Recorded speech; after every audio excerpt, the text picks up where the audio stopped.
শিৱসাগৰত এক অসহায় পিতৃমাতৃ বানৰ মাজতে আন এক প্ৰত্যাহ্বান এতিয়া শিৱসাগৰৰ বেতবাৰী লুথুৰি চেতিয়া গাঁৱৰ জিতু মালাকাৰৰ পৰিয়ালত বান দুৰ্যোগৰ সুযোগ লৈ জিতু মালাকাৰৰ ঘৰত চুৰে চলালে লুটপাট জীয়ৰীৰ বিয়াৰ বাবে গঢ়াই থোৱা সকলো অলংকাৰ লৈ গ'ল চুৰে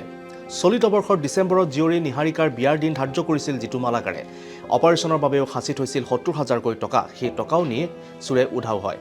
ই-ৰিক্সা চলাই কোনোমতে পৰিয়ালটো পোহপাল দিয়া জিতু মালাকাৰ আৰু পত্নী এতিয়া দিক-বিদিক হেৰুৱাই পেলাইছে এফালে বান বিভীষিকা আনফালে চুৰে চলাইছে লুটপাট চাওঁহক জিতু মালাকাৰ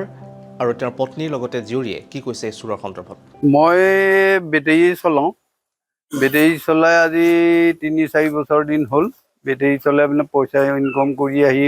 মোৰ মিছেছক গোটাওঁ পইচাই সেই তেনেধৰণে সাঁচি বস্তু গোটাইছে তাৰপৰা এনেকৈ টাইমতে বানপানী আহি ঘৰৰ ভিতৰত এডিঙি হ'ল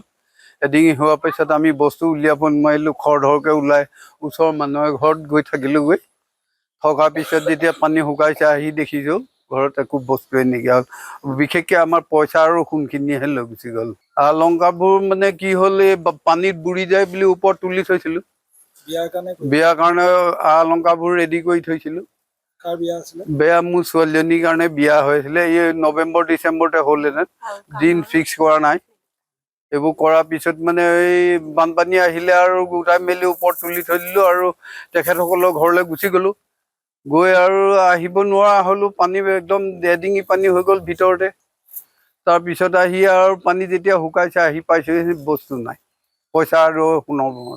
নাই ছোৱালীজনী সোণৰ বস্তু টকা পইচা কাণৰ কাণে থৈছিলো চব লৈ গ'ল ফুলি আছিলে 4 চেন আছিলে আৰু আঙুঠি 2 আছিলে আৰু কাৰো 2 আছিলে একোৱে নাই কেছ পইচা 70,000 আছিলে আপোনাৰ তো 15 লাখকৈ ওপৰ যাব আজিকালিতো সোণৰ বস্তুটো বহুত দাম ন আপোনাৰ মোৰ নামটো নিহাৰিকা মালাকাৰ ঘৰ বেতবাৰী লুথুৰি চেতিয়া গাঁও মোৰ বিয়াৰ বাবে যিখিনি অলংকাৰ মা দেউতাই গোটাই ৰাখিছিলে সেইখিনি চুৰি হৈ গ'ল লগতে ধনো আছিলে ধনখিনিও চুৰি হৈ গ'ল অপাৰেশ্যন এটাৰ কাৰণে গোটোৱা হৈছিলে